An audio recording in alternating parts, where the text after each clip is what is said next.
Good afternoon. ਖੇਡ ਖਿਡਾਰੀ ਦੇ ਇਸ ਐਪੀਸੋਡ ਵਿੱਚ ਤੁਹਾਡਾ ਪ੍ਰਭਜੋਤ ਸਿੰਘ ਵੱਲੋਂ ਸਵਾਗਤ ਹੈ।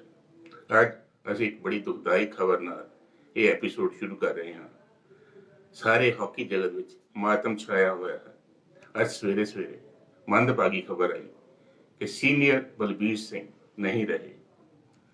ਉਹ ਬਲਬੀਰ ਸਿੰਘ ਜਿਨ੍ਹਾਂ ਨੇ ਭਾਰਤ ਨੂੰ, ਆਜ਼ਾਦ ਭਾਰਤ ਨੂੰ 3 ਲਗਾਤਾਰ ਗੋਲਡ ਮੈਡਲ ਦਿੱਤੇ ਓਲੰਪਿਕ ਖੇਡਾਂ ਵਿੱਚ, 1948 ਵਿੱਚ, 1952 ਵਿੱਚ ਤੇ 1956 ਵਿੱਚ। ਉਹ ਬਲਬੀਰ ਸਿੰਘ ਜਿਨ੍ਹਾਂ ਨੇ ਭਾਰਤ ਨੂੰ ਇੱਕੋ ਇੱਕ world cup 1975 the as a manager ਜਿੱਤ ਕੇ ਦਿੱਤਾ।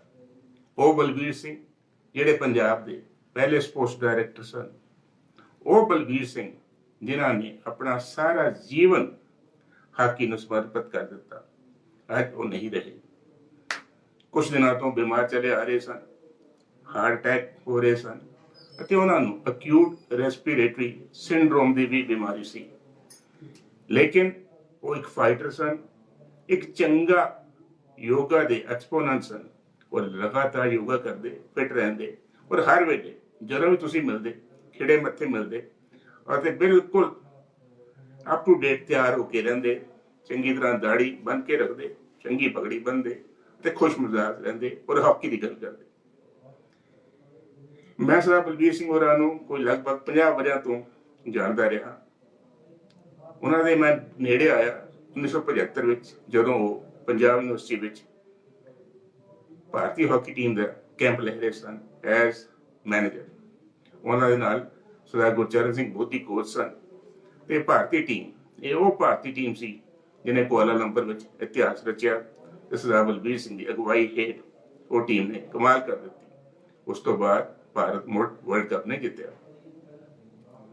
ਬਲਬੀਰ ਸਿੰਘ ਦੀ ਖਾਸੀਅਤ ਹੁੰਦੀ ਸੀ, ਉਹ ਹਰੇਕ ਪਲੇਅਰ ਨੂੰ ਨਾਲ ਲੈ ਕੇ ਚੱਲਦੇ ਸਨ ਅਤੇ ਜਿਹੜੇ ਖਿਡਾਰੀ ਨੂੰ ਨਹੀਂ ਖਿਡਾਉਣਾ ਹੁੰਦਾ ਸੀ ਬੜੇ ਢੰਗ ਨਾਲ ਹਿੰਟ ਦੇ ਦਿੰਦੇ ਸਨ। ਕਹਿ ਦਿੰਦੇ ਸਨ, ਕਾਕਾ ਤੇਰਾ ਪੇਟ ਖਰਾਬ ਹੈ, ਕੱਲ ਤੂੰ ਆਰਾਮ ਕਰ ਲਈ, ਪਰਸੋਂ ਫਿਰ ਮੈਚ ਖੇਲਣਾ ਹੈ, ਮਤਲਬ ਕੱਲ ਦੇ ਮੈਚ ਵਿੱਚ ਰੈਸਟ। ਸੋ ਉਹਨਾਂ ਦਾ ਕਹਿਣ ਦਾ ਢੰਗ ਹੁੰਦਾ ਸੀ ਔਰ ਉਹ ਇੱਕ ਚੰਗੇ ਆਯੋਜਕ ਵਜੋਂ, ਚੰਗੇ ਐਡਮਿਨਿਸਟ੍ਰੇਟਰ ਵਜੋਂ ਇਹ ਸਾਰਾ ਕੁਝ ਕਰ ਲੈਂਦੇ ਸਨ ਔਰ ਕੋਈ ਖਿਡਾਰੀ ਉਹਨਾਂ ਦੀ ਗੱਲ ਮਾਈਂਡ ਨਹੀਂ ਕਰਦਾ ਸੀ।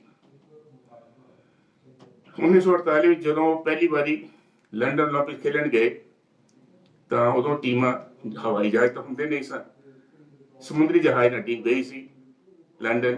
ਅਤੇ ਲੰਡਨ ਵਿੱਚ ਆਫਟਰ ਇੰਡੀਪੈਂਡੈਂਸ ਗ੍ਰੇਟ ਬ੍ਰਿਟੇਨ ਨੂੰ ਫਾਈਨਲ ਵਿੱਚ ਹਰਾਉਣਾ ਇੱਕ ਬੜਾ ਵੱਡਾ ਟਾਸਕ ਸੀ ਔਰ ਭਾਰਤੀ ਟੀਮ ਨੇ ਉਹ ਟਾਸਕ ਅਚੀਵ ਕੀਤਾ ਅਤੇ ਭਾਰਤ ਨੇ ਪਹਿਲੀ ਵਾਰੀ, ਆਜ਼ਾਦ ਭਾਰਤ ਨੇ ਪਹਿਲੀ ਵਾਰ 48 ਓਲੰਪਿਕਸ ਵਿੱਚ ਗੋਲਡ ਮੈਡਲ ਜਿੱਤਿਆ। 52 ਵਿੱਚ ਫਿਰ ਗੋਲਡ ਮੈਡਲ ਜਿੱਤਿਆ ਤੇ 56 ਵਿੱਚ ਫਿਰ ਗੋਲਡ ਮੈਡਲ ਜਿੱਤਿਆ। 52 ਦੇ ਓਲੰਪਿਕਸ ਦੇ ਫਾਈਨਲ ਵਿੱਚ ਜਦੋਂ ਭਾਰਤ 6 ਨਾਲ ਹਾਲੈਂਡ ਨੂੰ ਜਿੱਤਿਆ ਤਾਂ ਸਰਦਾਰ ਬਲਬੀਰ ਸਿੰਘ ਨੇ ਉਹਨਾਂ ਵਿੱਚੋਂ 5 ਗੋਲ ਕੀਤੇ, ਜਿਹੜਾ ਕਿ ਇੱਕ ਗਿਨੀਜ਼ ਬੁੱਕ ਆਫ ਰਿਕਾਰਡ ਹੈ। ਕਿਸੇ ਵੀ ਓਲੰਪਿਕ ਦੇ ਫਾਈਨਲ ਵਿੱਚ ਇੱਕ ਖਿਡਾਰੀ ਵੱਲੋਂ ਇੰਨੇ ਗੋਲ ਨਹੀਂ ਕੀਤੇ ਗਏ। ਬਲਬੀਰ ਸਿੰਘ ਕਦੇ ਪਰਸਨਲ ਰਿਕਾਰਡ ਤੇ ਨਹੀਂ ਜਾਂਦੇ ਸਨ, ਉਹ ਟੀਮ ਪਲੇਅਰ ਸਨ, ਟੀਮ ਲਈ ਖੇਡਦੇ ਸਨ। ਉਸ ਤੋਂ ਬਾਅਦ ਹਾਕੀ ਖੇਡਣ ਤੋਂ ਬਾਅਦ ਉਹ ਬਹੁਤ ਦੇਰ ਭਾਰਤੀ ਟੀਮ ਨਾਲ as a coach, as manager ਜਾਂਦੇ ਰਹੇ। ਜਿਵੇਂ ਮੈਂ ਤੁਹਾਨੂੰ ਦੱਸਿਆ ਕਿ 75 ਵਰਲਡ ਕੱਪ ਇੱਕ ਇਤਿਹਾਸਿਕ ਵਰ੍ਹਾ ਸੀ ਭਾਰਤੀ ਹਾਕੀ ਲਈ। ਪਰ ਉਹ ਕੁਝ ਕਹਿਣ ਤੋਂ ਹਿਚਕਦੇ ਵੀ ਨਹੀਂ ਸਨ। ਸਭ ਨੂੰ ਯਾਦ ਹੋਵੇਗਾ 1982 ਦੀ ਏਸ਼ੀਆਈ ਖੇਡਾਂ, ਜਿੱਥੇ ਸਰਦਾਰ ਬਲਬੀਰ ਸਿੰਘ ਹੋਰਾਂ ਦੇ ਭਾਰਤੀ ਹਾਕੀ ਫੈਡਰੇਸ਼ਨ ਦੇ ਪ੍ਰਧਾਨ ਇੰਦਰ ਮੋਹਨ ਮਹਾਜਨ ਨਾਲ ਕੁਝ ਵਿਚਾਰ ਸਾਂਝੇ ਨਹੀਂ ਹੋਏ ਇੱਕ ਖਿਡਾਰੀ ਨੂੰ ਲੈ ਕੇ। ਬਲਬੀਰ ਸਿੰਘ ਉਹ ਖਿਡਾਰੀ ਨੂੰ ਨਹੀਂ ਖਿਲਾਉਣਾ ਚਾਹੁੰਦੇ ਸਨ ਕਿਉਂਕਿ ਉਹ ਪੂਰੀ ਤਰ੍ਹਾਂ ਫਿੱਟ ਨਹੀਂ ਸੀ, ਲੇਕਿਨ ਹਾਕੀ ਫੈਡਰੇਸ਼ਨ ਦੇ ਪ੍ਰਧਾਨ ਮਹਾਜਨ ਸਾਹਿਬ ਉਸ ਨੂੰ ਖਿਲਾਉਣਾ ਚਾਹੁੰਦੇ ਸਨ। ਇਸ ਤੇ ਬਹਿਸ ਵਸਾਈ ਵੀ ਹੋਈ, ਲੇਕਿਨ ਬਲਬੀਰ ਸਿੰਘ ਆਪਣੇ ਸਟੈਂਡ ਤੇ ਅੜੇ ਰਹੇ। ਅਲਟੀਮੇਟਲੀ ਬੇਸ਼ੱਕ ਉਹ ਖਿਡਾਰੀ ਖੇਡਿਆ ਔਰ ਇੱਕ ਚੰਗਾ ਖਿਡਾਰੀ ਸੀ, ਲੇਕਿਨ ਬਲਬੀਰ ਸਿੰਘ ਨੇ ਆਪਣਾ ਸਟੈਂਡ ਬਿਲਕੁਲ ਸਪਸ਼ਟ ਕਰ ਦਿੱਤਾ। ਉਹ ਆਪਣੇ ਸਟੈਂਡ ਤੋਂ ਉਰੇ ਪਰੇ ਨਹੀਂ ਹੋਏ।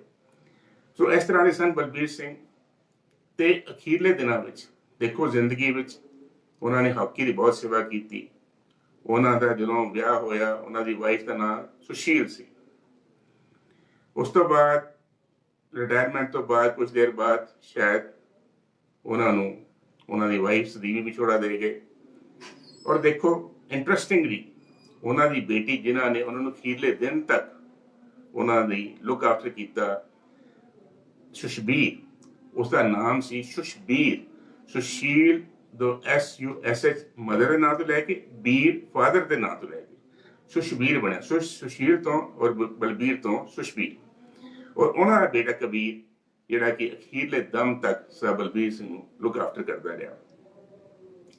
ਬਲਬੀਰ ਸਿੰਘ ਹੋਰਾਂ ਨੇ ਆਪਣੀ ਆਟੋਗ੍ਰਾਫੀ ਲਿਖੀ ਜਾਂ ਬਾਇਓਗ੍ਰਾਫੀ ਲਿਖੀ। ਉਹਨਾਂ ਦੀ ਉਸ ਕਿਤਾਬ ਲਿਖਣ ਵਿੱਚ ਉਸ ਵੇਲੇ ਦੇ ਟ੍ਰਿਬਿਊਨ ਦੇ ਐਡੀਟਰ ਸੈਮੂਅਲ ਬੈਨਰਜੀ ਨੇ ਬਹੁਤ ਹੈਲਪ ਕੀਤੀ ਤੇ ਉਹ ਕਿਤਾਬ ਦ ਗੋਲਡਨ ਹੈਟ੍ਰਿਕ, ਇੱਥੋਂ ਤੱਕ ਕਿ ਉਹ ਨਾਮ ਇੰਨਾ ਪਪੂਲਰ ਹੋਇਆ ਕਿ ਸਰ ਬਲਬੀਰ ਸਿੰਘ ਹੋਰਾਂ ਨੂੰ ਵੀ ਗੋਲਡਨ ਹੈਟ੍ਰਿਕ ਨਾਲ ਹੀ ਜਾਣਿਆ ਜਾਂਦਾ ਰਿਹਾ ਹੈ। ਉਹ ਕਿਤਾਬ ਬਹੁਤ ਪਪੂਲਰ ਹੋਈ ਬਿਕੋਜ਼ ਬਹੁਤ ਵਰਿਆਂ ਬਾਅਦ ਪਹਿਲਾਂ ਮੇਜਰ ਧਿਆਨ ਚੰਦ ਨੇ ਲਿਖੀ ਸੀ ਦ ਗੋਲ, ਜਿਹਨੂੰ ਕਿ ਹਾਕੀ ਦੀ ਭਗਵਦ ਗੀਤਾ ਮੰਨਿਆ ਜਾਂਦਾ ਸੀ। ਔਰ ਦੇਖੋ ਕੋਇਨਸੀਡੈਂਸ, ਦੇਖੋ ਮੇਜਰ ਧਿਆਨ ਚੰਦ ਤੇ major sir Balbir Singh senior ਦੋਨੇ ਹਾਕੀ ਦੇ ਵੱਡੇ ਲੈਜੈਂਡ ਹੋਏ। ਦੋਨੇ ਸੈਂਟਰ ਫਾਰਵਰਡ ਸਨ, ਦੋਨੇ ਪ੍ਰੋਲਿਫਿਕ ਸਕੋਰਰ ਸਨ ਔਰ ਦੋਨਾਂ ਦਾ ਨਾਮ ਭਾਰਤ ਰਤਨ ਲਈ ਚੱਲਦਾ ਰਿਹਾ ਹੈ। ਬੇਸ਼ੱਕ ਭਾਰਤ ਸਰਕਾਰ ਨੇ ਦੋਨਾਂ ਵਿੱਚੋਂ ਕਿਸੇ ਨੂੰ ਵੀ ਭਾਰਤ ਰਤਨ ਹਾਲੇ ਤੱਕ ਨਹੀਂ ਦਿੱਤਾ, ਲੇਕਿਨ ਸਰ ਬਲਬੀਰ ਸਿੰਘ ਸੀਨੀਅਰ ਦਾ ਇੱਕ ਕਲੇਮ ਸੀ ਕਿ ਆਜ਼ਾਦ ਭਾਰਤ ਵਿੱਚ ਉਹ ਲਗਾਤਾਰ 3 ਓਲੰਪਿਕਸ ਵਿੱਚ ਗੋਲਡ ਮੈਡਲ ਜਿੱਤਣ ਵਾਲੇ ਇੱਕੋ ਇੱਕ ਖਿਡਾਰੀ ਸਨ। ਤੇ ਬੇਸ਼ੱਕ ਮੇਜਰ ਧਿਆਨ ਚੰਦ ਨੇ ਵੀ ਓਲੰਪਿਕ ਵਿੱਚ 3 ਗੋਲਡ ਮੈਡਲ ਜਿੱਤੇ, ਲੇਕਿਨ ਉਸ ਵੇਲੇ ਦੀ ਹਾਕੀ ਤੇ ਸਰਦਾਰ ਬਲਬੀਰ ਸਿੰਘ ਵੇਲੇ ਦੀ ਹਾਕੀ ਵਿੱਚ ਜ਼ਮੀਨ ਅਸਮਾਨ ਦਾ ਫਰਕ ਸੀ। ਇਹ ਜ਼ਿਆਦਾ ਕੰਪੈਟੀਟਿਵ ਹੋ ਗਈ ਸੀ, ਜ਼ਿਆਦਾ ਸਖਤ ਹੋ ਗਈ ਸੀ। ਉਸ ਵੇਲੇ ਥੋੜੇ ਦੇਸ਼ ਹਾਕੀ ਖੇਡਦੇ ਸਨ। ਆਜ਼ਾਦੀ ਤੋਂ ਬਾਅਦ ਗ੍ਰੇਟ ਬ੍ਰਿਟੇਨ ਵੀ ਵਾਪਸ ਹਾਕੀ ਵਿੱਚ ਆ ਗਿਆ ਸੀ, ਕਿਉਂਕਿ ਪਹਿਲਾਂ 1928, 1932 ਤੇ 1936 ਦੇ ਓਲੰਪਿਕ ਖੇਡਾਂ ਵਿੱਚ ਗ੍ਰੇਟ ਬ੍ਰਿਟੇਨ ਨੇ ਟੀਮ ਨਹੀਂ ਭੇਜੀ ਸੀ, ਕਿਉਂਕਿ ਉਹ ਆਪਣੀ ਕਾਲੋਨੀ ਇੰਡੀਆ ਵਿਰੁੱਧ ਨਹੀਂ ਖੇਡਣਾ ਚਾਹੁੰਦੇ ਸਨ। ਤਾਂ ਸਰ ਬਲਬੀਰ ਸਿੰਘ ਨੇ ਜਦੋਂ 48 ਦਾ ਚੈਲੰਜ ਐਕਸੈਪਟ ਕੀਤਾ ਔਰ ਭਾਰਤ ਨੂੰ ਗੋਲਡ ਮੈਡਲ ਦਿਵਾਇਆ, ਤਾਂ ਭਾਰਤੀ ਹਾਕੀ ਦੀ ਪਹਿਲੀ ਵਾਰ ਆਜ਼ਾਦ ਭਾਰਤ ਦੀ ਹਾਕੀ ਦੀ ਵਾਹ ਹੋਈ ਸੀ। ਉਸ ਤੋਂ ਬਾਅਦ ਇਹ ਜਿਹੜੀ ਸੁਪਰਮੇਸੀ ਸੀ ਹਾਕੀ ਦੀ ਭਾਰਤ ਦੀ ਬਣੀ, ਉਹ ਚੱਲਦੀ ਰਹੀ 1960 ਰੋਮ ਓਲੰਪਿਕਸ ਤੱਕ। ਰੋਮ ਵਿੱਚ ਅਸੀਂ ਫਿਰ ਇਹ ਸੁਪਰਮੇਸੀ ਕੁਛ ਹੱਦ ਤੱਕ ਗਵਾ ਲਈ, ਮੁੜ ਵਾਪਸ 64 ਵਿੱਚ ਜਿੱਤ ਲਈ ਤੇ 68 ਵਿੱਚ ਫਿਰ ਮੈਕਸੀਕੋ ਵਿੱਚ ਗਵਾਈ। ਸੋ ਸਰ ਬਲਬੀਰ ਸਿੰਘ ਦੇ ਬਾਰੇ ਜੇ ਅਸੀਂ ਗੱਲ ਕਰੀਏ ਤਾਂ ਉਹ, ਜਿਵੇਂ ਮੈਂ ਪਹਿਲਾਂ ਕਿਹਾ, ਪਹਿਲਾਂ ਉਹ ਪੰਜਾਬ ਪੁਲਿਸ ਵਿੱਚ ਸਨ ਤੇ ਉਸ ਤੋਂ ਬਾਅਦ ਉਹਨਾਂ ਨੂੰ AL ਫਲੈਚਰ ਅਰਲੀ 60 ਵਿੱਚ ਪੰਜਾਬ ਦੇ ਫਾਈਨੈਂਸ਼ੀਅਲ ਕਮਿਸ਼ਨਰ ਡਿਵੈਲਪਮੈਂਟ ਹੁੰਦੇ ਸਨ। ਉਸ ਵੇਲੇ ਫਾਈਨੈਂਸ਼ੀਅਲ ਕਮਿਸ਼ਨਰ ਡਿਵੈਲਪਮੈਂਟ ਬਹੁਤ ਪਾਵਰਫੁਲ ਵਿਅਕਤੀ ਹੁੰਦਾ ਸੀ, ਜਿਹੜਾ ਕਿ ਈਵਨ ਚੀਫ ਸੈਕਟਰੀ ਨਾਲੋਂ ਵੀ ਬਹੁਤ ਪਾਵਰਫੁਲ ਤੇ ਇੰਪੋਰਟੈਂਟ ਹੁੰਦਾ ਸੀ। AL ਫਲੈਚਰ ਨੇ ਸਰਦਾਰ ਬਲਬੀਰ ਸਿੰਘ ਨੂੰ ਜਦੋਂ ਡਿਪਟੀ ਡਾਇਰੈਕਟਰ ਲਿਆ ਗਿਆ ਤਾਂ ਸਪੋਰਟਸ ਡਿਪਾਰਟਮੈਂਟ ਨੂੰ ਬਣਾਉਣਾ ਸ਼ੁਰੂ ਕੀਤਾ। ਇਹ ਦੋਨੇ ਫਲੈਚਰ ਸਾਹਿਬ, ਸਰਦਾਰ ਬਲਬੀਰ ਸਿੰਘ, ਇਹ ਪੰਜਾਬ ਦਾ ਦੌਰਾ ਕਰਦੇ ਤੇ ਐਸੋ ਜਗ੍ਹਾ ਸਿਲੈਕਟ ਕਰਦੇ ਕਿ ਕਿੱਥੇ ਸਟੇਡੀਅਮ ਬਣ ਸਕਦਾ ਹੈ, ਕਿੱਥੇ ਕਿਸ ਤਰ੍ਹਾਂ ਦੀ ਫੈਸਿਲਿਟੀਜ਼ ਕ੍ਰੀਏਟ ਹੋ ਸਕਦੀਆਂ ਨੇ। ਸੋ ਉਹਨਾਂ ਨੇ ਇੱਕ ਸ਼ੁਰੂਆਤ ਕੀਤੀ ਔਰ ਸਰਦਾਰ ਬਲਬੀਰ ਸਿੰਘ ਅਕਸਰ ਮੇਰੇ ਨਾਲ ਤੇ ਬਹੁਤ ਉਹਨਾਂ ਦਾ ਨੇੜਤਾ ਸੀ। ਇੱਕ ਗੱਲ ਕਿਹਾ ਕਰਦੇ ਸਨ ਕਿ ਦੇਖੋ, ਮੈਂ ਪੰਜਾਬ ਪੁਲਿਸ ਛੱਡ ਕੇ ਸਪੋਰਟਸ ਡਿਪਾਰਟਮੈਂਟ ਵਿੱਚ ਆਇਆ, ਡਿਪਟੀ ਡਾਇਰੈਕਟਰ ਲੱਗਿਆ ਤੇ ਸਾਰੀ ਜ਼ਿੰਦਗੀ ਮੈਨੂੰ ਸਿਰਫ ਇੱਕ ਪ੍ਰਮੋਸ਼ਨ ਮਿਲੀ, ਡਿਪਟੀ ਡਾਇਰੈਕਟਰ ਤੋਂ ਮੈਂ ਡਾਇਰੈਕਟਰ ਬਣਿਆ। ਤੇ ਜੇ ਮੈਂ ਪੁਲਿਸ 'ਚ ਰਹਿੰਦਾ ਸ਼ਾਇਦ ਮੈਂ ਡਿਪਟੀ ਸੁਪਰਡੈਂਟ ਸੀ ਤਾਂ ਮੈਂ IG ਤੱਕ ਬਣ ਜਾਂਦਾ। ਉਹਨਾਂ ਦਾ ਇੱਕ ਤਰਕ ਸੀ ਇਹਦੇ ਵਿੱਚ। ਬੇਸ਼ੱਕ ਉਹਨਾਂ ਨੇ ਕਦੇ ਸ਼ਿਕਾਇਤ ਨਹੀਂ ਕੀਤੀ ਸੀ, ਲੇਕਿਨ ਕਿਤੇ ਨਾ ਕਿਤੇ ਉਹਨਾਂ ਨੂੰ ਫੀਲ ਹੁੰਦਾ ਰਿਹਾ ਕਿ ਉਹਨਾਂ ਨੂੰ ਉਹਨਾਂ ਦਾ ਬਣਦਾ ਸਨਮਾਨ ਉਹ ਨਹੀਂ ਮਿਲਿਆ ਜੋ ਉਹ ਡਿਜ਼ਰਵ ਕਰਦੇ ਸਨ। ਕਿਉਂਕਿ ਉਸ ਜ਼ਮਾਨੇ ਵਿੱਚ ਖਿਡਾਰੀਆਂ ਨੂੰ ਨੌਕਰੀ ਮਿਲ ਜਾਣੀ ਬਹੁਤ ਵੱਡੀ ਗੱਲ ਮੰਨੀ ਜਾਂਦੀ ਸੀ। ਅੱਜ ਦੇ ਜ਼ਮਾਨੇ ਵਾਂਗ ਤਾਂ ਸਮਾਂ ਨਹੀਂ ਸੀ ਕਿ ਬਹੁਤ ਸਾਰੇ ਕੈਸ਼ ਅਵਾਰਡਸ, ਜੌਬਸ ਔਰ ਪਰਕਸ ਦਿੱਤੇ ਜਾਂਦੇ। ਸੋ ਸਰ ਬਲਬੀਰ ਸਿੰਘ ਨੇ ਇੱਕ ਬੜੀ ਕੰਟੈਂਟਫੁਲ ਲਾਈਫ ਜੀ। ਉਹਨਾਂ ਨੇ ਹਾਕੀ ਲਈ ਬੇਸ਼ੱਕ ਬਹੁਤ ਕੁਝ ਕੀਤਾ ਤੇ ਉਹਨਾਂ ਦੀ ਦੇਣ ਕੋਈ ਵੀ ਕਦੇ ਵੀ ਭੁਲਾ ਨਹੀਂ ਸਕੇਗਾ। ਉਹ ਭਾਰਤੀ ਹਾਕੀ ਦੇ ਪਿਤਾਮਾ ਸਨ।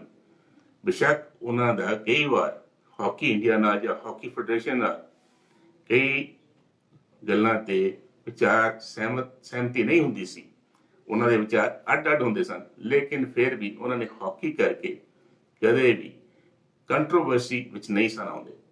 ਔਰ ਆਪਣਾ ਕੰਮ ਉਹਨਾਂ ਦਾ ਇੱਕ ਸਟਾਈਲ ਸੀ ਕੰਮ ਕਰਨ ਦਾ। ਉਹ ਆਪਣੇ ਨਾਲ ਆਪਣੀ ਟੀਮ ਲੈ ਕੇ ਚੱਲਦੇ ਸਨ ਤੇ ਜਿਹਦੇ ਵਿੱਚ ਉਹਨਾਂ ਨੂੰ ਅਥਾਹ ਵਿਸ਼ਵਾਸ ਹੁੰਦਾ ਸੀ। ਔਰ ਇਹੀ ਕਾਰਨ ਸੀ ਕਿ ਉਹਨਾਂ ਦੀ ਸਫਲਤਾ ਹਮੇਸ਼ਾ ਉਹਨਾਂ ਨੂੰ ਮਿਲਦੀ ਰਹੀ। ਉਹਨਾਂ ਨੇ ਇੱਕ ਨਾਮਣਾ ਖੱਟਿਆ, ਇੱਕ ਪਲੇਅਰ ਵਜੋਂ, ਇੱਕ ਆਫੀਸ਼ੀਅਲ ਵਜੋਂ ਔਰ ਇੱਕ ਚੰਗੇ ਮਾਂ-ਬਾਪ ਵਜੋਂ ਵੀ। ਉਹ ਚੰਗੇ ਬਾਪ ਵੀ ਸਨ, ਚੰਗੇ ਲੀਡਰ ਵੀ ਸਨ, ਚੰਗੇ ਖਿਡਾਰੀ ਵੀ ਸਨ, ਚੰਗੇ ਕੋਚ ਵੀ ਸਨ।